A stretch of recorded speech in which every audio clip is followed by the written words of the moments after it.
We're recording. This is Wrong Speed Record Chat number 23.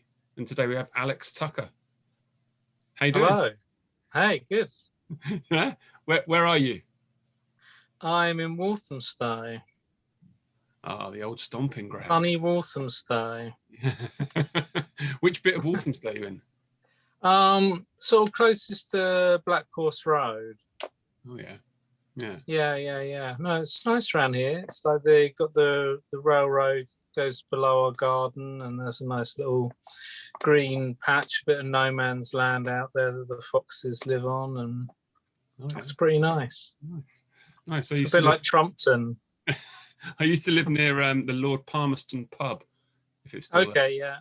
Yeah, that's on. What's that road that goes up there? Is it Black Horse Road? It's been a while. I can't remember. No. But but I moved out of Walthamstow in 2007 or 8 or one of those. Oh, okay. Just as it was, and then about a year or two later, it seemed to start getting good and things started happening. Yeah. My partner moved here about 10 or more years ago when it was, I think just like a cheap place to buy. Yeah, right. Relatively cheap place to buy. I mean, they always try and sort of gentrify it, but it always goes a bit kind of wrong.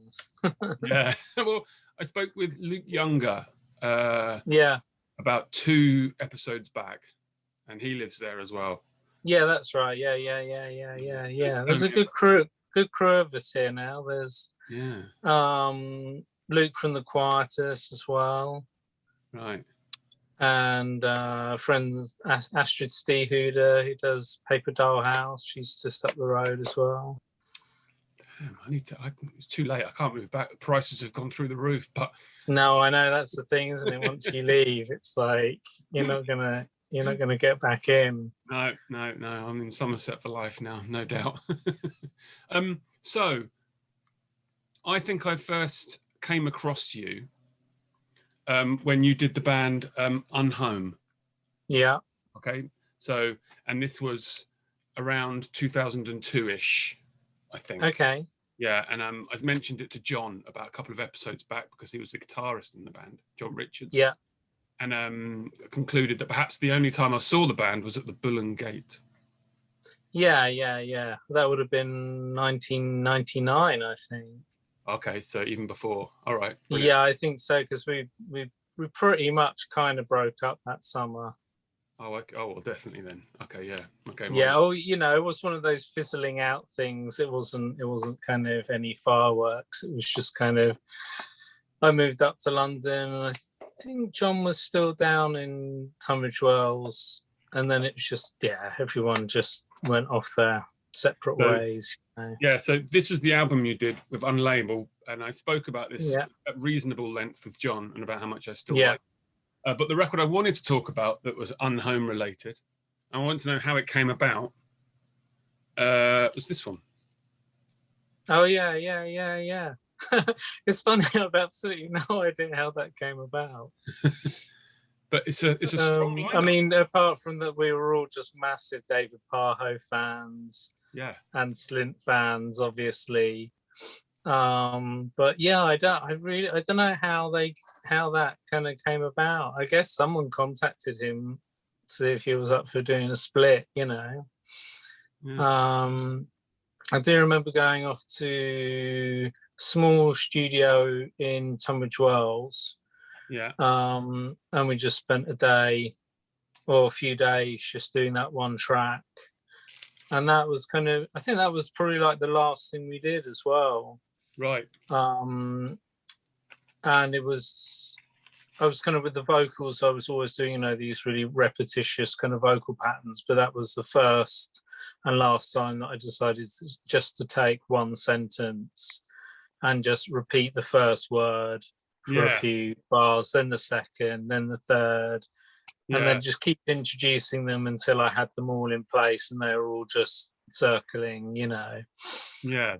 Which I kind of wanted to do sort of more, really. But I don't know really what happened that summer. I felt like I was really leaving behind the sort of post-rock hardcore stuff that I'd been really focused on and loving, and I think I was just getting into more freer modes, and obviously Unhome was very, very rigid in a lot of ways, the way the music was made, and even, you know, in the way that I was composing the vocals as well.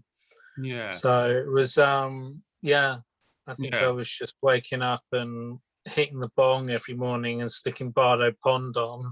And it was like a, you know, quite far away from that world. Yeah. I was drifting. Yeah, this says recorded at the Granary Studios, Lamberhurst, by Guy Denning.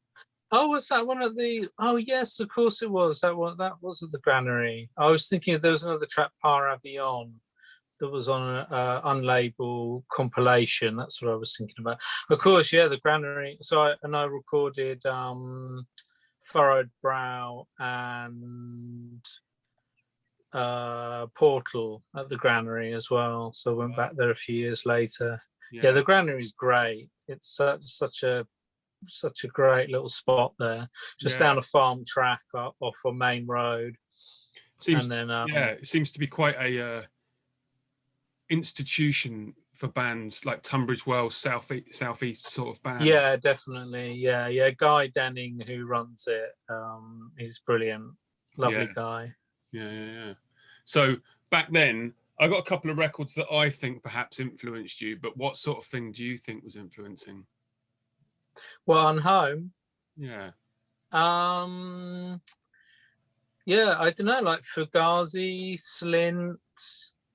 For me, even things like Stereolab, even though the rest of the band just thought they were sort of trendy London band. You were only about 15 miles. You were only about 20 miles out of London yourself. I know. But you know what it's like, the sort of, and things just seem to be so much more sort of tribal back then as well. So, I was really loving those, you know, sort of really repetitious vocal patterns that Letitia Sadia was doing in that band. But who else? Bastro as well, I think, was quite an influence. I was wondering what one of the records that I had in mind, and I'm not sure, but it's one of those like emo-y records with the talking vocals. I don't know if you ever listened to like bands like Moss Icon and things like that. Was that Gravity? They did stuff with Gravity, None of us were really into the Gravity scene. Right. It always seemed to be a kind of folks that were a little bit younger than us, like Dan O'Sullivan was a massive Gravity fan. Right. And the guys in Fabric as well. They were all like massively into into the band heroin. I know what you're going to say. Yeah. So that's the other one I had picked out. Just I mean, that was, you know, we were massively into Fugazi. Yeah. They're very, very important for us, you know. But then, so after that, in my way of thinking with you did some solo stuff, but this was probably the next time I saw you at releasing things that I picked up and bought and still listen to this day and think is kind of a classic, actually. And this is quite a long art. This record here. Yeah. Absolutely love this Grumbling Fur record. Yeah. We went down to Corsica Studios with Yussi from Circle. Yeah. And Dave Smith from Guapo. Yeah. And a friend of Yussi's, so I can't remember who he was, but he was a great bass player. Dan's on there. I'm going to mispronounce two other names then, and you can correct me. Antti Usimaki. Oh yeah, Antti. Yeah, he was a really great producer and does a lot of work with Circle. Yeah, and with Mothlight with Dan O'Sullivan as well. Yeah, I was looking it all up today, and E2 Hentonen. Yeah, that was Yussi's friend. Right. So it's all on the sticker there. That's why I know it. Yeah. And then we basically took all that raw recordings and just just started working on. I think you say, yeah, that's actually based on the other picture on the other side that you just showed. That's based on the granary. Oh, really? Yeah. That was me, kind of my late nights. Guy would leave me in the studio overnight, and I'd get baked and carry on writing music and going for pitch black walks up the paths into the woods there. So Dan and Yussi kind of molded the tracks and then invited me over, and I did some like vocal takes and things, and we just messed around with the recordings a little bit more, and then Aurora Borealis put it out. So. That was that was the other thing. I was really interested in the label that put it out. How did that happen? Because that's quite a like Andrew, who does Aurora Borealis, was just really into all our projects and wanted to do something with us, and that was something that he was into and that he put out, and it still looks and feels really nice, that gatefold. It's sweet as hell. Actually, it's not a gatefold, is it? It's just a no, but it weighs a ton. In weighs a ton, yeah. Because the other thing I had on that label was the Hacks and Cloak. It's great, that record. Yeah, Observatory. Yeah, good label. Anyhow, yeah. So that was the next time I saw you, I think. So the gap between doing Unhome and then this. Here comes Bobby. Sorry. Sorry. Musically, you'd obviously shifted away, like you say, away from. Yeah. I think it was because it's funny, like everybody, like Andrew, who ran Aurora Borealis, he was in Fabric. He was the singer in Fabric. Okay. Dan, obviously, was doing kind of a bit more noisy hardcore bands, and then Guapo were all kind of hardcore. Let me just get the cat down from this. She's being a shit bag. He's about to do a leap, is he? Yeah, she's up to no good. Oh, what's his name? Bobby. It's a she. She, cool. She's a she. Yeah. No. So so I think we were all we'd all been hardcore kids, and it all started, and I think it was through sort of post rock really. I was writing about this recently, even though that became a bit of a dirty word in a way, didn't it? And a lot of it's quite sort of dull music was made under that banner as well. But I think it really did start everybody feeding off like dub and noise and contemporary classical and psychedelic and all those things. Suddenly it was the first time that really the sort of tribal things started to get a bit more smashed, and it was the hybrid interests started to get sort of knitted together. And it was I agree. I think they got to a point where there were so many bands trying to sound like Slint. Oh yeah. And it was getting lamer and lamer and lamer, like dilute. And now it's happening all over again. I'm not saying anything. History repeats. So Grumbling Fur, and is Grumbling Fur still a going concern? Yeah. I mean, it's just literally because of lockdown, Dan and I just living opposite ends of Dan's in Streatham. So it just hasn't been possible, and also we just both had loads of other projects going on, so we haven't really done much sort of file sharing or anything, But then there's you also went solo with this particular record, which I absolutely love, by the way. That was the first one for Thrill Jockey. So that's Dorwich, or that's it. That's it. Yeah. And again, your art on the front. Yeah. That's a little oil painting. Yeah. It's only about that big. It's quite a small one. Really nice. Thrill Jockey, and again, it's that vocal style. You've obviously, it's very similar from the Unhome era. Yeah. Isn't it? Yeah. That's the thing I always retain and haven't changed. It's probably only sort of recently, actually, with the Microcorps stuff, where I've been really like, God, I've written so many songs just in my own voice, so to speak. So it's been really nice to actually process it and really push it around and create new kind of characters. So do you want to talk about that? That's the new record that came out just Friday, right? Yeah, that's right. Yeah. I should have had it here, but I don't. I've got some. There's some of the artwork. Yeah. So it's on Altar. On Altar, yeah. No, I've been wanting to put something out of the Altar for a long time and hadn't really found the right release. And it was like one of my first choices. And Luke was just like, yeah, let's do it. So I was really, really stoked. And I think I was really wanting to change lanes a little bit more as well, and just sort of try working with a different label. And even though I'm still doing solo stuff with Thrill Jockey and stuff, but no, Luke really sort of understood the project, and I just really trust him and what he's into and his aesthetic and everything. That was a real pleasure.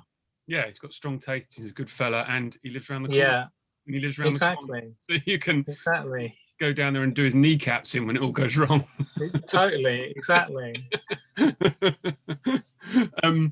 what was I going to say? Oh yeah, so just quickly then, the Thrill Jockey thing. Yeah. One, how did it ever come about? Because Thrill Jockey, to my mind, is American band. Yeah. Two, and this is a double question. How does it? How? What's the vibe with it? Them being American and you being British, and the benefits you perhaps get from it. Yeah, I mean it's the same as working with someone in the UK. It's Bettina, who runs the label, is just so completely behind you as an artist, and there's no, she leaves the artwork totally in your hands. The product always feels really good and looks really good. It's all very kind of structured as well, like the things come out exactly when they're supposed to, and there's just a lot of support there. So no, it's really good. And Anthea Leyland, who I'd known for years, had started working for them, and I just finished this album called project called Imbogodum, right? That I do with Daniel Beeben. He's a New Zealand artist who does a band called Orchestra Spheres. Right. He used to work at BBC Bush House, and after hours he'd work nights and probably sometimes only had to do a couple of shows, right? Doing tape op kind of stuff. And then we'd go down to the studios and pull out all the Studer tape machines and Revoxes and make loops on them, and then just do kind of radiophonics techniques and the songs as well, like kind of soundscape things, and then we'd kind of even play quite structured things whilst the other person would be playing the tapes. So in your cans, you'd have all this mental kind of tape stuff going on whilst you're still trying to kind of really keep whatever structure you had to the kind of pieces. So we made 3 albums as Imbogodum. And she was like, yeah, okay, I'll pass it on to Bettina, and she loved it. So they put that out, and then things with ATP kind of fizzled out a little bit. Once again, not for any reason particularly, but I was taking a long time working on the next record, and it's like I was focusing on the Imbogodum stuff and probably starting to focus on some of the Grumbling Fur stuff as well. So and then they ended up putting out Dulwich. Yeah, I forgot about the ATP thing. Yeah, of course. Yeah. Yeah, you magnificently prolific. Yeah, it's awesome. Yeah, man, I've always kept busy. Yeah, nice, cool. Okay, so let's talk about records for a minute. Okay. Hit me with a record from your favourite record shop. From my favourite record shop, it'd probably be, it's a record shop that isn't around anymore. But it's Are We Not Men, We Are Devo, by the band Devo. Yeah. The picture disc as well. Oh, yeah. What do you think? What do you think about picture discs? Well, I haven't really got much. I think this is the only picture disc I own. Right. I think it's a pretty good one, though. Yeah. Yeah, smart. Yeah, I think it was just like it was another band that my art teacher had recorded for me and given me a tape of, and there was this brilliant little record shop in Tunbridge Wells called Talisman, right, run by Fiona, who was this really cool kind of like totally spaced out kind of stoner hippie woman, right, who was just really cool and really nice. And I mean, the shop just had a total like 60s, 70s feel about it. You know, I don't know how long she'd been there, but for us, when we were teenagers, it just seemed like it had been there forever. And she was great at, you know, suggesting things. And Dave Briggs and I used to go in there all the time and dribble over the Throbbing Gristle records that were too much. They were probably only like 15 quid or something at the time, but you know, it was kind of beyond us. And this was probably like a £5 or something, you know. Yeah. And it was just a great place. It was just a proper sort of dark little cave full of brilliant things, and I'd go in there and be like, oh, I don't know what to get, and she'd be like, oh man, get Evening Star by Frippinino, and I'd be like, okay, you know, having absolutely no idea probably about either artist at the time, and just took it home and was just like, oh my god, you know, this is absolutely amazing. So it was just we loved that place, you know. Yeah, the influence of the person working and running a record shop, especially back then, was enormous, wasn't it? Oh yeah, and the fact that it wasn't some moody bloke as well. And that it was just like a really friendly, cool woman, you know. Yeah. They're key, those people, the guardians of the sounds. Totally. Oh yeah. So you grew up in Tunbridge Wells then? I grew up in Southborough, which is just a small town between Tunbridge and Tunbridge Wells. Okay, yeah, I know, yeah. And I was quite lucky with Southborough because my friend Dave Briggs, you know, who was in Cove, lived there and was, you know, massively influential in getting me into loads of music and films and books. And he's like a year older than me. Actually, we went to the same school together, and I used to sneak up to his classroom just to look through the window at a drawing he'd made, which was like of a werewolf. It was like the only thing in the school that like I could like actually relate to. And also there was Simon Johns lived there, who played in a brilliant band called Repeater, right? That Ashley Marlowe played in. Right. And Grant Newman played in, and they were brilliant. Total like psych band of sort of guitar, bass, drums, and electronics and tapes and things, and did Residents covers. Right. Which is pretty amazing. Yeah. And Nathaniel Mellors as well, who runs Junior Aspirin Records. If you know that label. Yeah. And yeah. So it was. You know, it's completely surrounded by countryside. Yeah. So there's loads of gorgeous walks to go on around there. So it's like, but then luckily there was Tunbridge Wells with the Forum, which was run by all the sort of lefty, experimental sort of, you know, underground lot.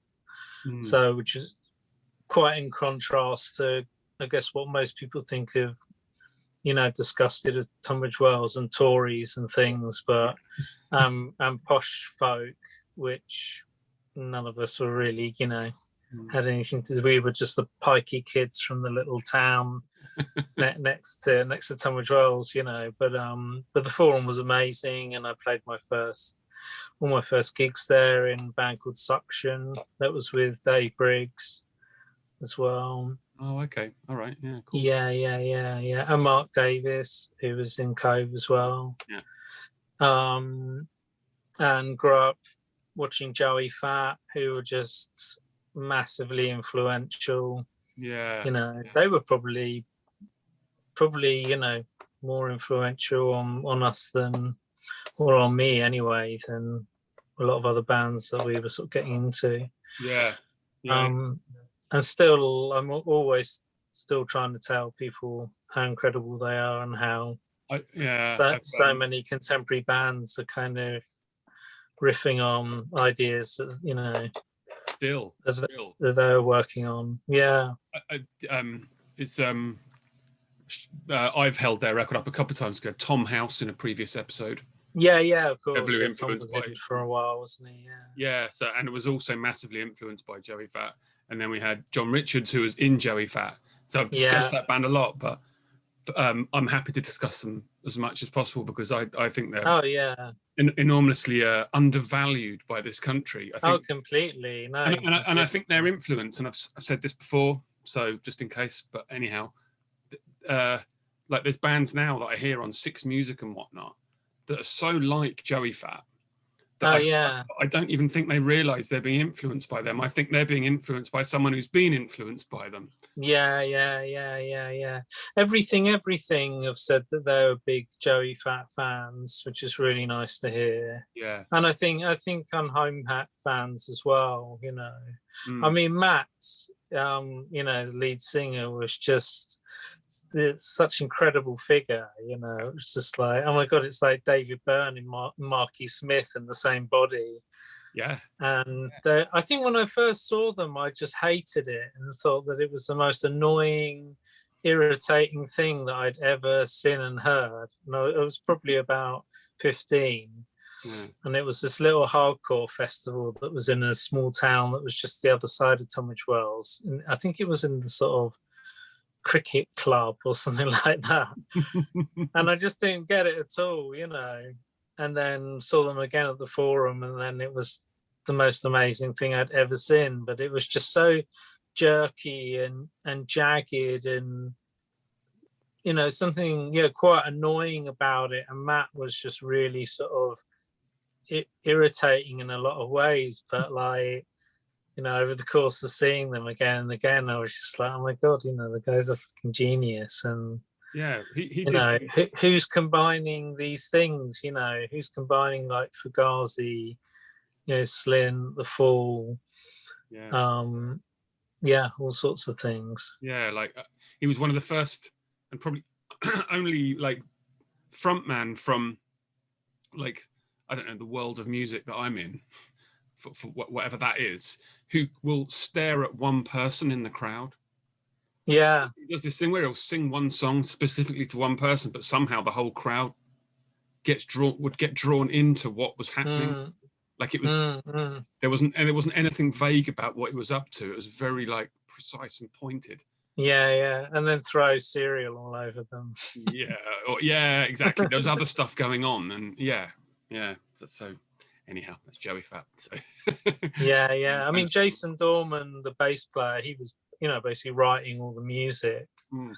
I just used to write things on a little, have sort of crappy drum machine, and just plug guitar straight into like MXR pedals straight into the machine, and would just have all these. I've always wanted him to put out those tapes because they just sounded brilliant. Oh yeah.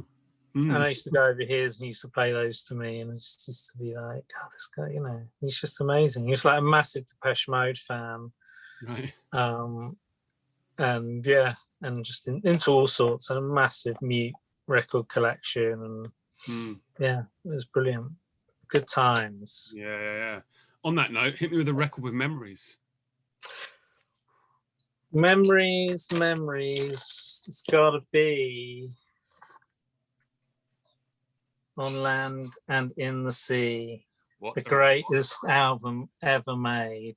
Love that record. I love Sarah on the back here, all grubby and dirty. Yeah, what a record. And when I first saw this cover, I was like, God, they're so ugly. Like,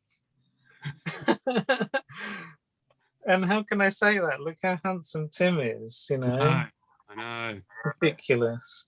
Yeah. I was so used to bands, you know, still sort of indie bands and things looking, I don't know, sort of well turned out or pretty or something. I don't know. And then this lot. And just the sort of landscape here, this sort of really boring grey.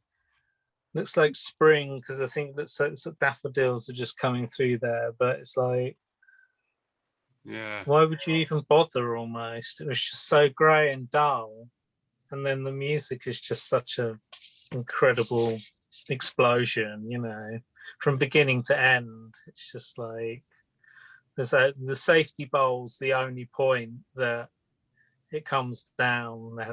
I think that's a Mr. and Mrs. Drake's Sea Nymphs kind of song. You know, it's just Tim, Sarah, and Bill Drake. Yeah, I mean, talking about, you're going to talk about Joey Fat not getting spoke about enough. Cardiacs is another band who are kind of like, were obviously quite big, but they just seem to be so hated. Oh yeah. Another thing that you know, that's the thing, they just immediately, even now sometimes I want to listen to them, I put them on and there's almost a moment of repulsion, like it's pushing against every kind of sense of pleasure that you have. And then it's like this, you know, it's like, and then you're into the C hole, the K hole. Yeah. You know, then you're on the other side and you're just dancing through all of this absolutely incredible composition and layers, and just, I mean, that's, I don't think I really listened to that on headphones when I was a kid that much, but I probably did on sort of dubbed tapes on my Walkman, you know, where the sound's probably not that great. And also it was kind of like pre-drug taking, which I think definitely sort of changed my ears a lot. Right. But sort of listening and getting into them again as an adult, I'm just always just amazed at the layers that are going on in each song. Like the last track, the Ever So Closely Guarded Line. It's just absolutely incredible. Like all the Sarah's saxophone parts, you know, really composed. Obviously, saxophone was quite a overused thing in the 80s, but they're using it as a complete like compositional tool. It's like he hasn't got the orchestra there, so he's getting Sarah to do all of kind of those orchestral parts in a sense, you know, weaving through everything else. You know, it's just absolutely beautiful. Yeah, I agree. And Leeds, right? Is that where they're from? What's that? They're from Leeds. Kingston upon Thames, I think. Why do I think these? I always think Cardiacs are from Leeds. Oh no. Oh, maybe it's not Kingston. Maybe they live there. They're London, pretty much. Weird, like so weird. Don't know why I think. Yeah, maybe I mixed. I'm sure yeah, maybe I mixed them up with Cud. Yeah, the PO box is Kingston upon Thames. So at this point, yeah. But yeah, that record, that's a drive to it. Yeah, it's a record I have in the car and van a lot, and Oh really? Yeah, and each change that happens in every song, I just get more excited. I know. It's really. I mean, I cry on a regular basis listening to them. Honestly, like especially that track, the Ever So Closely Guarded Line. By the end, when you just got that composition coming around and around and around, I'm just literally tingles all over my body, like eyes streaming, just completely and utterly lost down a sort of down the vortex, you know. I think there's 2 episodes before this one, I'm speaking with, or I have spoken already to Cavus, who ended up in Cardiacs. Yeah. And so he went from fan to sort of road crew to band. That's right. Yeah. Yeah. I'm always needling him for Cardiac stories. Yeah. Well, this is it, and I sort of they're a band that I could never have played in. I would never have had the chops to play. Oh, no way. No, not at all. It's pretty impossible. Yeah. No. Great. A bargain find. Oh, it's actually more than one record. I got them all together in the early noughties from Reckless Records in London. Jandek.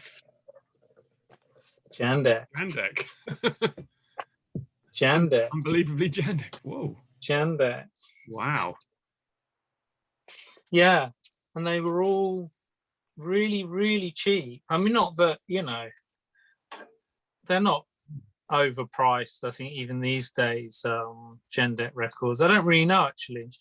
I haven't looked, but it was just some Canadian friends had told me about him around about 2001 or 2. Yeah.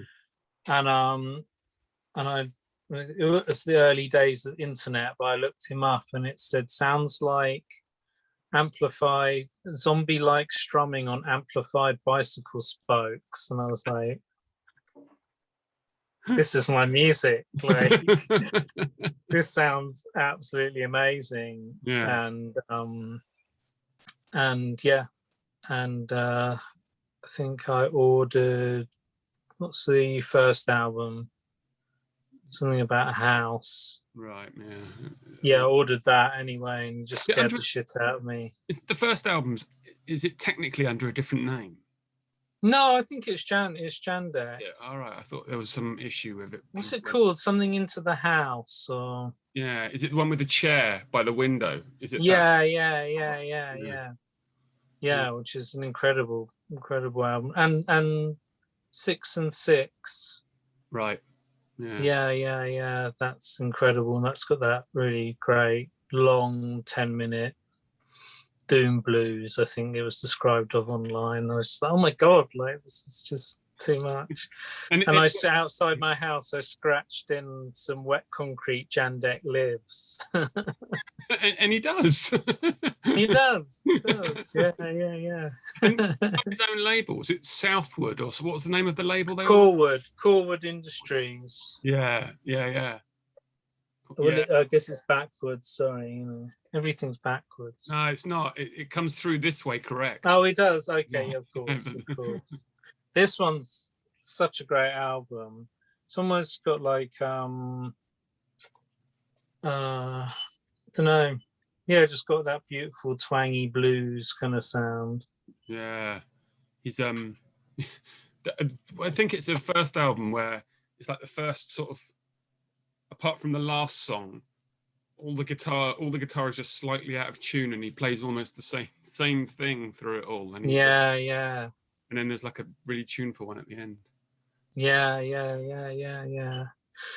He's just incredible. Yeah. So, do you feel that his work influenced you? Because I got a few UK records that I think influenced you in terms of where you went to after the early stuff.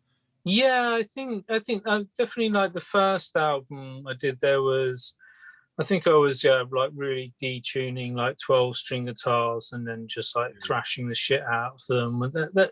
And there's a track like that that's on the very first album that's just called Alexander Tucker, just self-titled, that came out on Jackie O Motherfucker's label. Right, cool. Yeah, and I think I was just, because I still didn't really know how to play guitar either, so I could kind of do some picking patterns and with open tunings and things, but I totally realized, well, this can just be completely free form. There can still be structures, but I can still play it really free form way. This was a band, and I think you've done something with someone who's technically in this band who irritatingly isn't on this record, but I don't have everything by them, and it's Vibra Cathedral Orchestra. Yeah. Neil Campbell's, well, not his project, but yeah, he's one of the members. Yeah, and irritating. I picked this record out because I really like this one, but irritatingly, he's not on on this. Oh yeah. I think he stepped away from it for a while. I'm not sure what the background is on that, but yeah, Vibra Cathedral were just another one of those lot that was just from that outsider improv, drawing on all sorts of things, krautrock and folk and noise and what was the thing that you did with Neil Campbell then? Because I know that with Neil Campbell we Grumbling Fur did a Time Machine orchestra with him. So he came down to London and we did a bit of work together, and then just did some file swapping. It took about 4 years just to kind of back and forwards, and came up with that.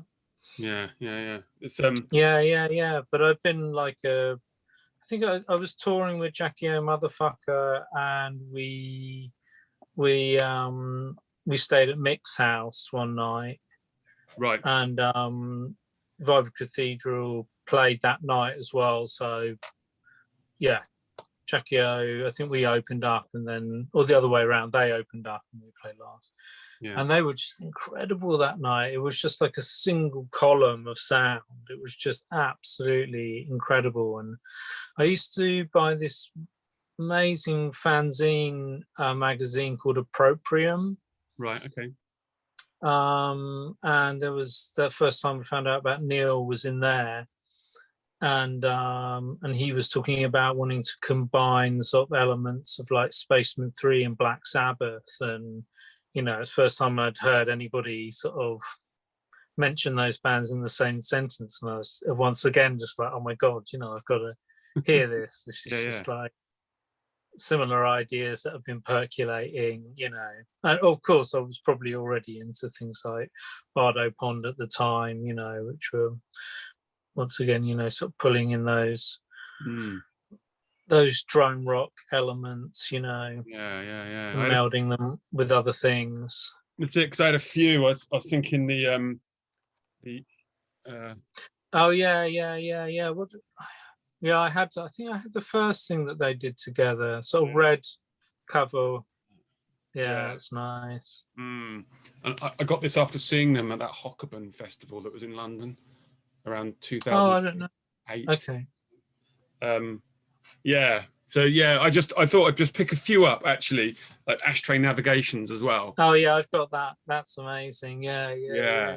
I think it's funny, a lot of those bands really sort of push me towards getting more into sort of electronic although I'd always been into electronic music as well, but I really loved the idea of these people that are coming from noise scene who are into the sort of really rudimentary electronics, and like but then still creating this this totally mad hybrid noise techno stuff, like Neil Campbell's Astral Social Club has done some really great records, which just sounds like the sort of techno elements are completely sort of buried and squashed, and on top's just all this array of humming, incredible kind of psychedelic noise. It's really, actually picked up this record, which is Gate, Michael Morley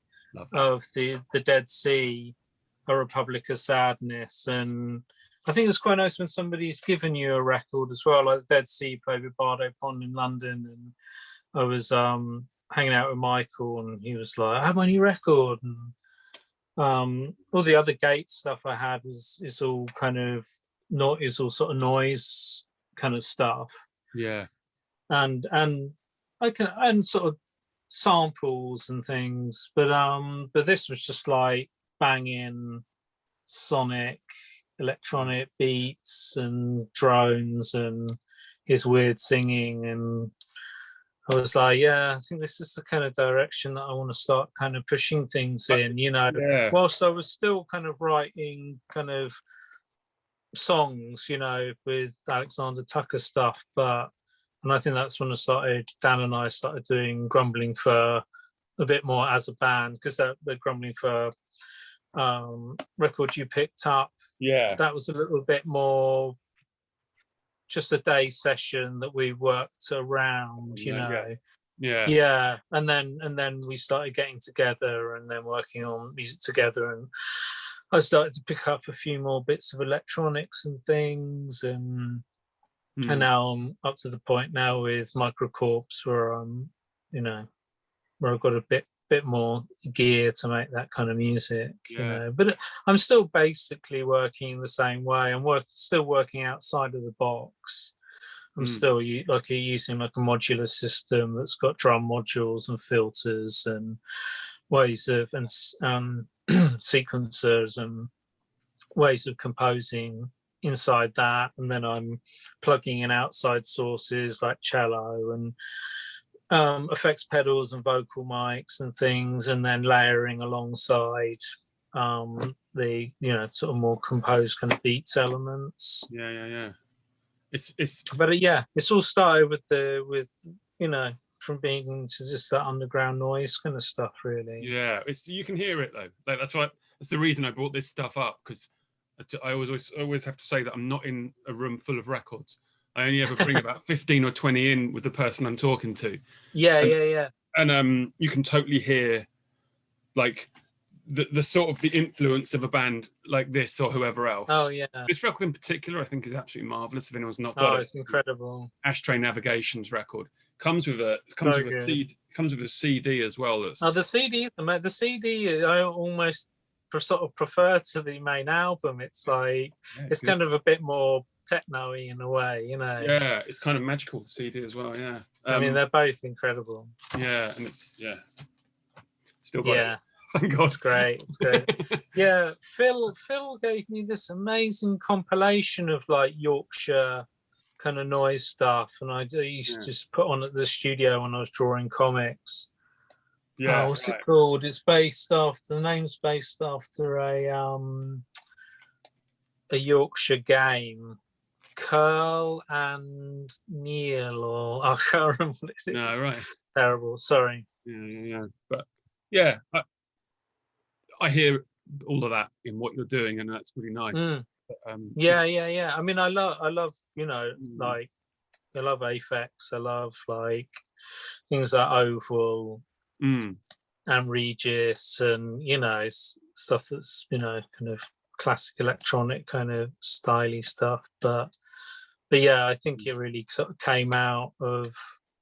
I mean, it basically, in a sense, I've always been the sort of an electronic artist.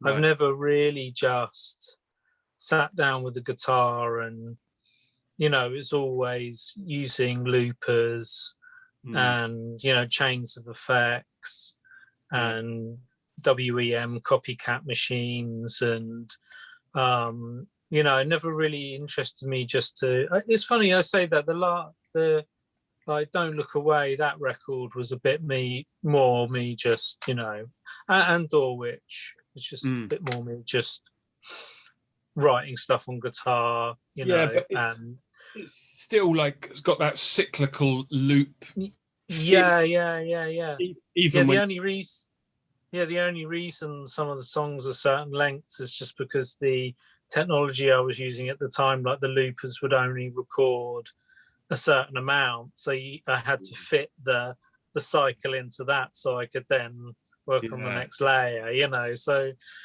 things like that, I really like. So I've always been somebody who always has to process something to make it interesting. Otherwise it doesn't really interest me if it hasn't been through some sort of transformation from its original form. And like even when I'm just kind of combining and overlaying instruments that I'm playing in real time, it's still about the laminating and the phasing and the way those things are hitting each other and the spaces in between and the sounds in between that are being created by the relationship of those instruments. Yeah, that's pretty radical. No, yeah, cool. Just pausing for a second. Yeah. Hit me with a record bought on tour. You know what? I don't know if I chose one because I never really bought. No, I didn't. I'm afraid, Joe, I failed here because I never went record shopping on tour. Mental. I bought comics on tour. I bought Swamp Thing. I bought this Swamp Thing comic on tour. Where is it? There you go. That's fine. Hang on a minute. Crikey.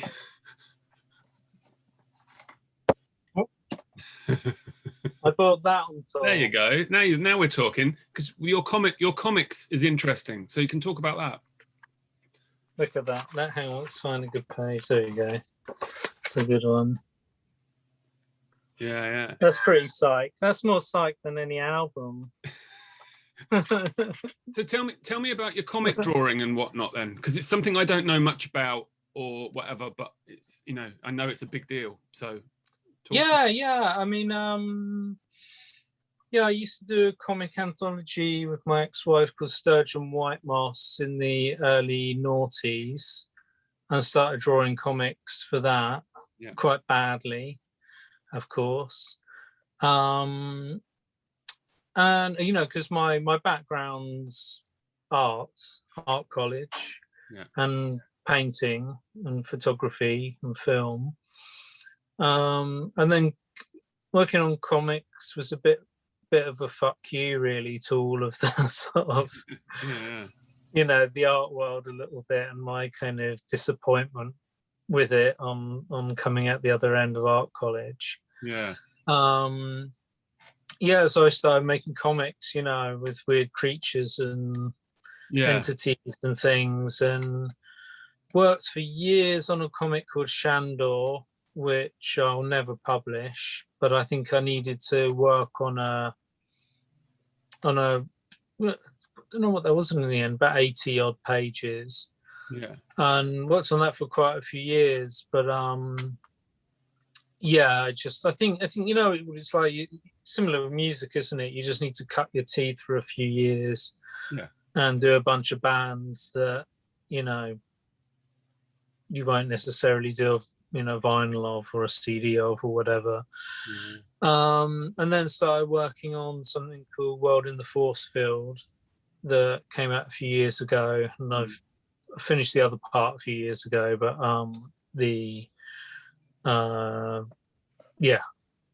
something happened with the publisher that meant that they couldn't publish it. And so that's, which I'm hopefully going to do maybe next year or something. And then I've been working on my own sort of, I guess you could call it sort of an anthology of my own called Entity Reunion. And that's I've done two issues of that. And I think I've just started to work on the next one of that as well. But so how does it work then? Are you, excuse my ignorance, no. Is someone making them for you, or do you do them yourself, or all the drawing, everything, because it's still done. Sorry, the printing. That side of it.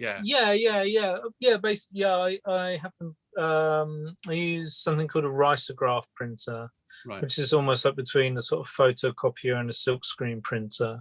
So you can print like multiple layers and combine. You can do like 3 color separations, so you get like a 4th color and whatnot.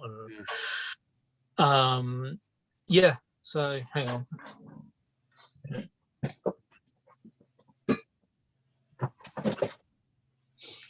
That's the last issue.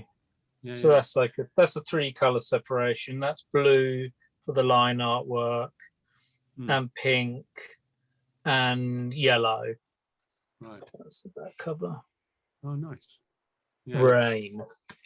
And then the inside I've just used this really nice blue. Okay, that's nice. And that was I used that image for the cover of Microcorps as well. Yeah. She's based on Judy from Twin Peaks. Who's one of the entities. Yeah. So, comics has just been another one of my loves and passions since I was a wee one. Yeah. And cool, because I know, like, even round here. So I'm in the middle of Somerset. Like down in Yeovil, there's a really good like comic shop that stocks all independent. Because I have to go a lot because my youngest, he's now 18, but still my youngest, loves all that. Specifically manga stuff, actually, but still. So I end up in those shops, and I'm always intrigued by the more self-made DIY side. Intriguing little world that I don't know anything about, but I can certainly feel an affinity with. Oh yeah. I mean, it's so similar to the world that you and I are in with music. Really, it's people creating weird and wonderful worlds, and could like the publisher I used to work with, Breakdown Press, do a lot of really good kind of sort of weird underground stuff, and republish a lot of like Japanese things, and some of it's like really abstract, and then some of it a bit more kind of almost classic cartoony stuff, and all sorts of things. Definitely interesting contemporary comics which are really playing with the medium. I know that so I know that you wouldn't probably want to pimp it, so I'll ask you, so you have to say it out loud. Where can someone buy that from? They can buy it from my Bandcamp. Okay, that's cool. From the Alexander Tucker Bandcamp. In the merch section, I think. Cool. Yeah, I knew that you wouldn't say it, so I've dragged it out. Thank you. Okay. A record that people would not think that you would dig. Okay, where is it?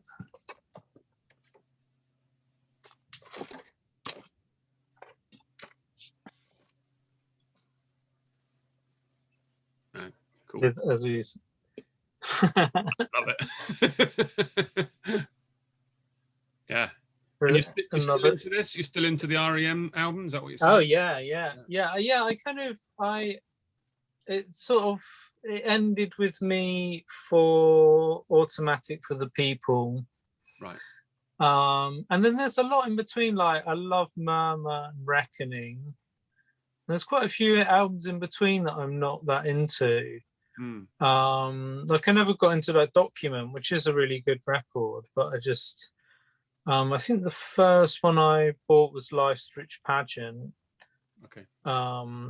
Which I still love. And then he goes into Green and Out of Time and Automatic for the People, and then that's kind of it really.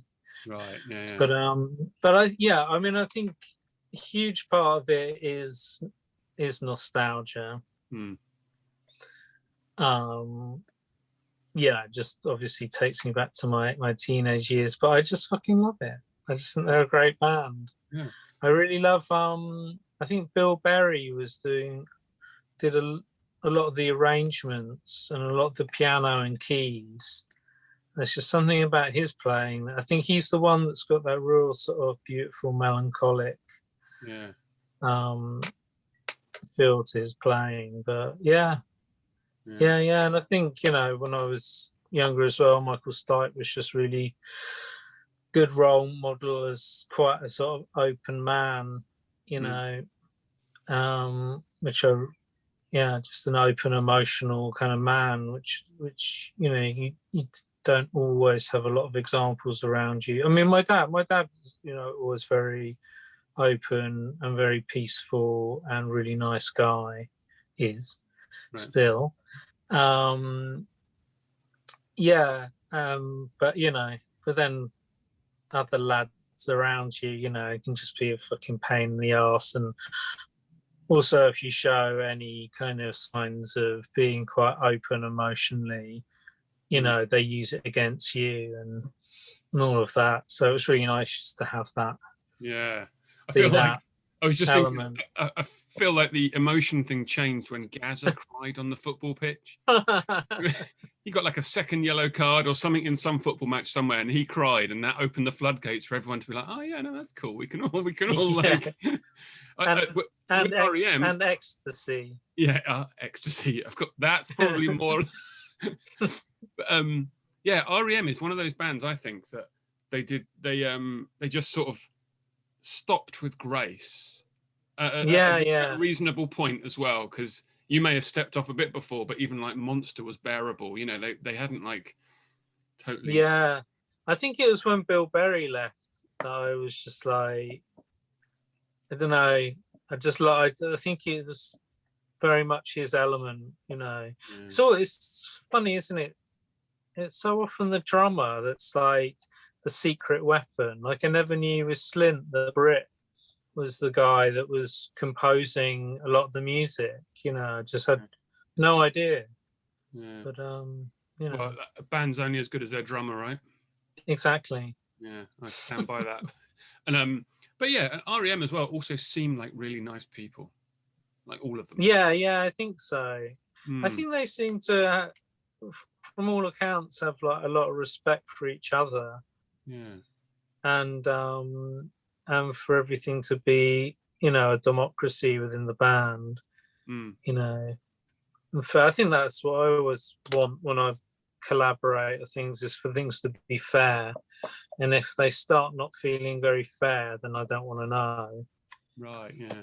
Yeah. Like with the with this, I like. It's one of the things I like about this album. Yeah. Everyone gets listed quite nicely on the front. Yeah. Definitely. Yeah, it's quite prominent because maybe people would think it was either just you or just you and Daniel, but actually, it's, the six of them equally listed. It's quite nice. Yeah, definitely. Yeah, I saw REM once. Really? I never saw them. Yeah, I never wanted to. It's kind of one of those things that I actually did. Suction actually opened up for Cardiacs, and I think my early love with them was already waning. Once again, you know, it's like when you're younger, you're always drifting onto something else quite quickly, even though when you're a kid, it just feels like this huge amount of time that you've been into something. And I did love seeing them, but I just their fans just hated us so much, and Tim was still like such a massive godhead for me that I could barely sort of even talk when I was sort of around him. You know, but you know, I used to watch over and over again. There's the live gig at in Salisbury, called Mare's Nest. So I felt like I had seen them, you know, multiple times in my living room. Yeah. But yeah, REM, never a band I wanted to see or meet or anything. I saw them late on, and it might have even been the Monster tour. And someone was like, yeah, exactly. Like, do you want me to get you a ticket to go and see REM? I was like, oh yeah, whatever.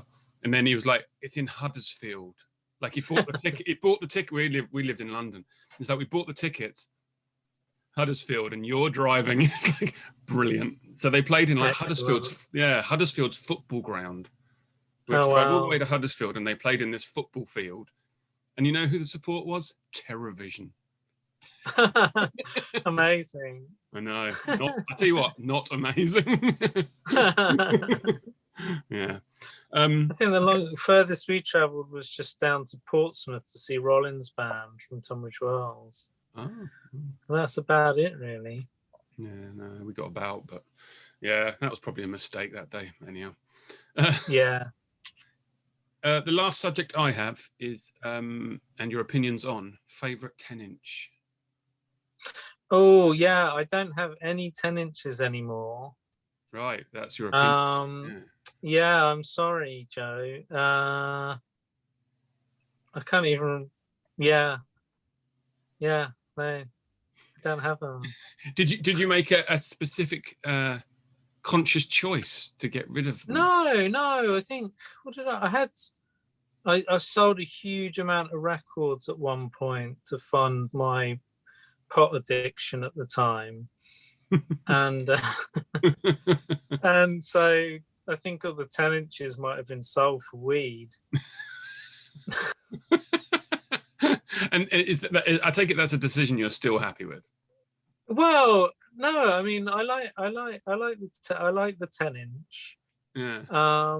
You know what? In a funny sort of way, I've never been somebody who's bought like a huge amount of records. I mean, I have always bought a lot, and there probably was a period of time where I was mostly buying CDs, because most of the listening I do is just with my like portable CD Walkman at one point, and that was just, you know, and I used to walk around London for hours and hours and then listening to music and getting stoned.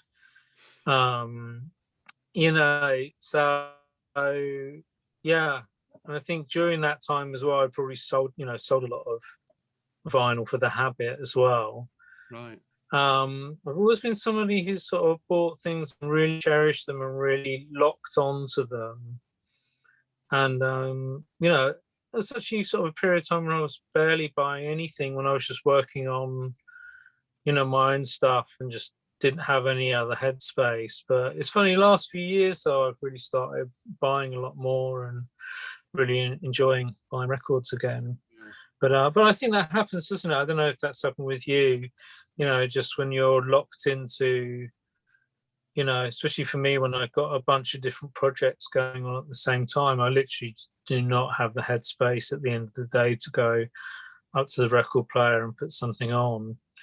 No, definitely the case. It was for me. It was if I'm heavily embroiled in either making a record, or say when I started doing this label, I sort of stopped buying records because I was too busy listening to either the things that I was going to be releasing or the things that I'm working on.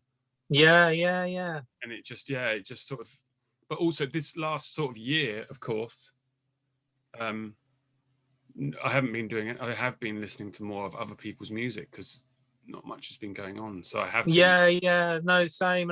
And I think as well, I'd started to get a bit.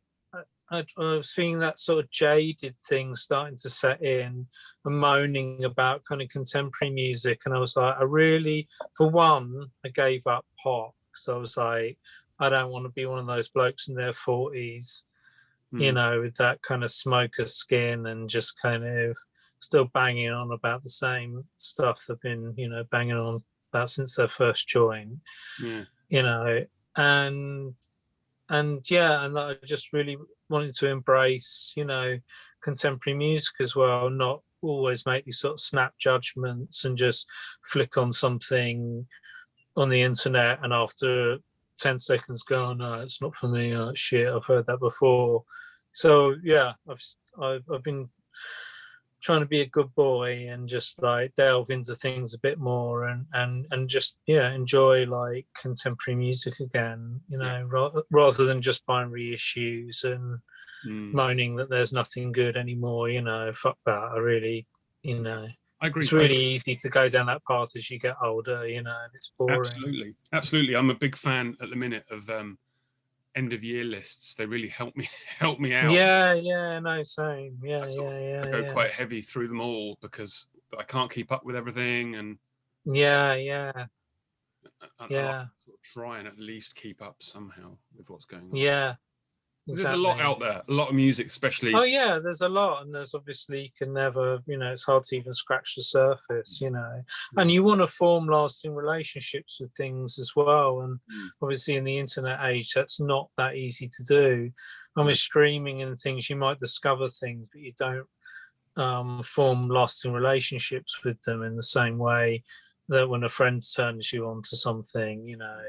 I'm still actually on the tip from you posting about Muslim gauze and posting that really nice Quietus article and lovely piece that Luke Younger wrote in there, and I taped some Muslim gauze stuff off of Mixing It when I was a kid. Remember Mixing It? That was on Radio 3. Yeah, yeah. Okay, yeah. Yeah, you know, and you used to, that show used to turn me on to loads and loads of stuff. There was something from Gun, what was it? Gun Aramaic or Gun, I can't remember the name of it now. But yeah, anyway, and it just kind of, I was like, oh yeah, that was really interesting. And I meant to delve more when I was a kid, but I didn't. And suddenly I could just completely obsessed and buying whatever I can and all the new reissues that keep coming out and downloads and whatever. I've just been loving it. Yeah. A massively deep hole to fall in, I find. Oh yeah, completely.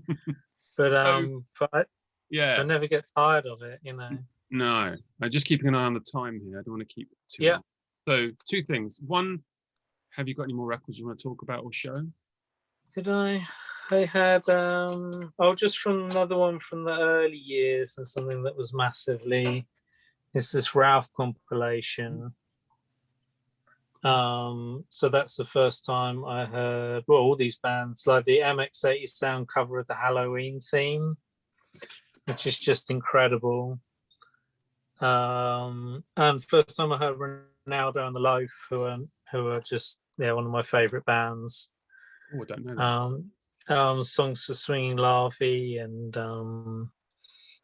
just that's an incredible album. That's total like Dadaist, kind of cut up, weird pitched kind of voices, and another one that is a good test.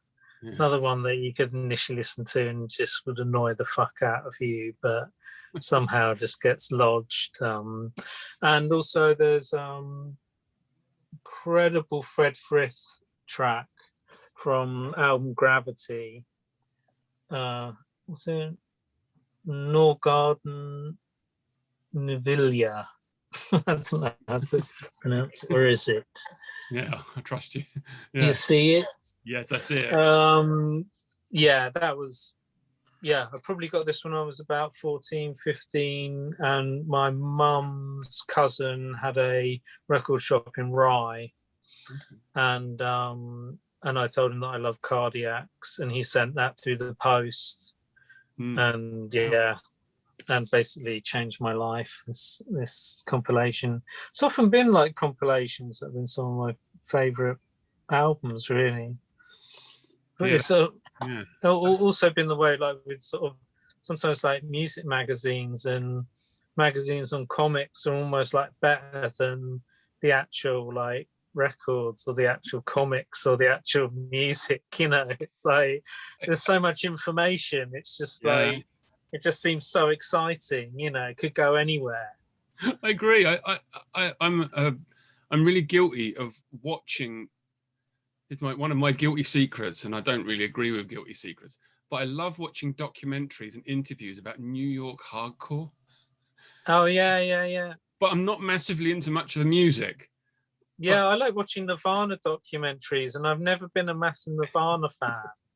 But I fucking love any Nirvana doc, and I'm completely like hooked. Yeah, it's weird, isn't it? I'm like, New York hardcore, 1986 or whatever. I'm all in. Count me in. I love what it looks like. I love all like normally blokes or whatever. Unfortunately, just talking in the way they do, and I'm like, wow. And then I listen to it and go, man, it sucks. Like, did you ever see that that Julian Temple documentary on Dr. Feelgood? Ooh, I don't know. I may have. It's a really beautiful documentary, and I'm not a Dr. Feelgood fan at all. I like it, but I can't really be bothered to put it on, listen to it. But I just used to watch that over and over and over again. I just fucking loved it, But like you say, it is fascinating, isn't it? It's still music, it's still creativity. They're great stories. They often have great characters. It's you can relate to so much within those. You and I, we probably started off as fans of music, but we are a part of, music history. We're a part of music history. Oh, God. Apologies. But you know, we're still all we are just, you know, we're all a part of the fabric of okay, of time and space. Oh man. Yeah, I thought you'd stopped. Yeah. So what just any future plans then? Where are you at with future? Yeah, so I just put out the Microcorps album on Alta. I've got a new trio, which I'm not going to say too much about, that's called Non-Existent, that's coming out on Downwards.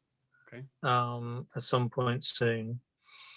I've been working on a record which is partly recorded at Derek Jarman's cottage, and is a collaboration with Keith Collins, who was Derek's friend, partner, and collaborator. Keith passed away just over 2 years ago now, and I've been using recordings that he made to build new tracks, because we always talked about collaborating, and this was kind of one of my promises to him that I would do this. So yeah, I haven't got a label for that yet, so I'm still working on that. Yeah, I've got already got stuff for another Microcorps album, but I'm still generating things, and it's going to be a little while longer. Yeah, that's about it really. Wow. Yeah, and yeah, and there's a Grumbling Fur album in the pipeline there. We've got loads of stuff, but we just got to get together in a same room and put it together, you know. So yeah, brilliant. Well, thanks for handing your time over to talk. Yeah, thanks, Joe. No, it's been great. You know, I always get really I always get irritatingly inspired when I talk to you about music. No, same, man. Yeah, same. It makes me want to dig deep and create shit. So it's really awesome. Excellent. Yeah. Good. So hope to see you in real life. Yes. Fantastic. All right. Take care, man. Take it easy. Let's wave goodbye. Thanks a lot. Bye. See you later. Nice one. Bye-bye.